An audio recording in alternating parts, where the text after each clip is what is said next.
people are engaging in pornography, it does something different to their brains than when people are engaging with video games, which is to say that when you are watching pornography, part of the reasons why it's so harmful is because you are pretending that you are a part of this scene. Like you are wanting to be a part of this pornographic scene.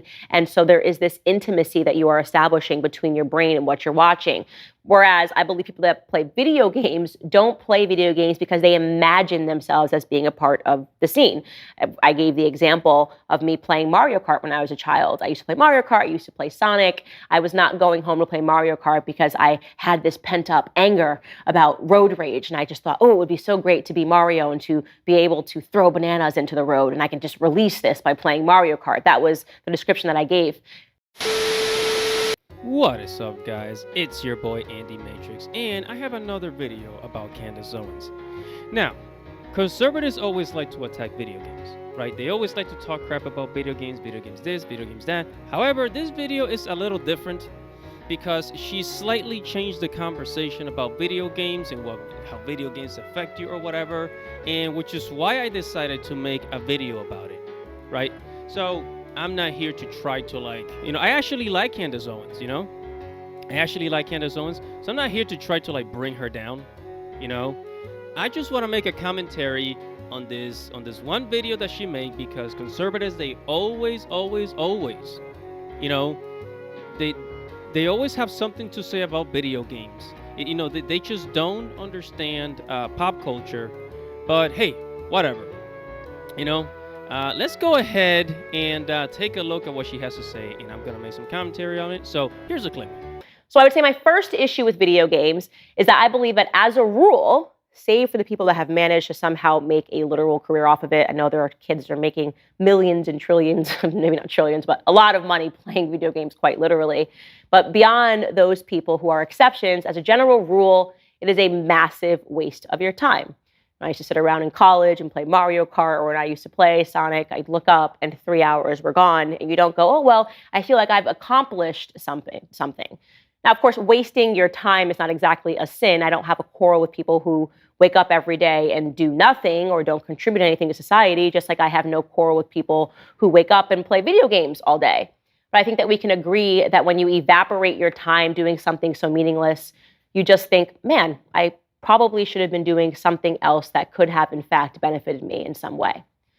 Now, I agree a little bit in the sense that video games do take up a lot of time. Like many RPG games take 30 to 40 hours of gameplay, to beat, which is why I'm very choosy about which games I spend time on. However, this could equate, to someone playing sports for fun, or playing card games, or people having small talk, just talking about absolutely nothing. So her statement is kind of silly. Anything can be a time waster or time consuming, whether if it's productive or not. This is why I think Candace Owen just says things to appeal to the conservatives. I consider myself a conservative, and honestly, I don't think she is being completely honest. Let's continue. Now, there are people that will say, well, I play video games to relax. And the truth is you don't, because video games are actually remarkably stressful. It's fun, but it's stressful. Like I used to drink in college because it was fun, but ultimately I wasn't doing that to relax. And it was stressful the next day when you're tired, you can't get up, you feel like crap. It's obviously not a benefit to our lives. I would say video gaming is not a relaxing experience. Your body and your brain are not in a relaxed mode, of course, when you are competing in that manner. But the second issue that I have with the gaming industry, and this is definitely the bigger one, is that it desensitizes us to violence without question. So, as I know many people who play Grand Theft Auto, they are not violent individuals. What I would say that it is doing to them over time, and they may not realize it, is that it's desensitizing them to violence altogether. I like how she says video games are stressful. Well, the challenge is part of the fun. Yes, it can be stressful, but let me ask you a question, okay? Why do people watch scary movies? For the thrill, of course. You think some people watch movies just to relax? No, they watch it to get all kinds of emotions. So you are relaxing while experiencing a certain emotion, This can be, this can be said about sports. This can be said about people jumping off a plane. This can be said about almost anything entertaining. People seek certain emotions. That's why some people gravitate to anime and some people gravitate to horror movies. Again, something tells me that Candace Owens is not being serious about this. But hey, anyways, that's pretty much it. Never listen to conservatives about, video games, anime, or pop culture. They always tend to be behind, very dinosaur, So listen to me, guys. Look, I grew up Christian. I come from a religious background. I have a lot of traditional values, and I can tell you, conservative views and talking points about video games never change. They might slightly change a little bit, but it's always the same, right? So until they understand,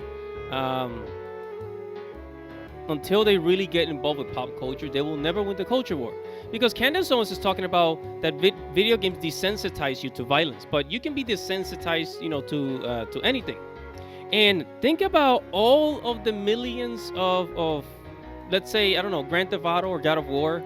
Millions of copies have been sold, 20, 40, 50, 100 million copies worldwide. And how many of those gamers went out in public and said, hey, I feel like, I don't know, burning up a store or a house or something, or I feel like taking an axe like Kratos and, cracking somebody's head, right? Or I feel like shooting up a school. Time and time again, it has been proven that, school shooters, video games do not produce school shooters. It's usually psychological problems and home family problems, right? And I keep repeating, I made tons of videos about this, but it's just, I don't know. I bet you her or some other conservatives in the Daily Wire, they'll come up with some other nonsense. If it's not video games desensitize you to violence, it's gonna be, video games, don't make up some bull crap. We're constantly being desensitized, right? And despite of the fact that we're being desensitized, you don't see millions of people like committing crimes out there. How many people have played Grand Theft Auto? And how many people have gone up and jacked a car, stole somebody's car? Yeah. I want you to think about that because we're constantly being desensitized. Anyways, this is your boy Andy Matrix. Make sure to subscribe to the channel, hit the notification bell for future notifications. And comment below, like this video. Thank you guys for watching. Godspeed, baby. Peace out.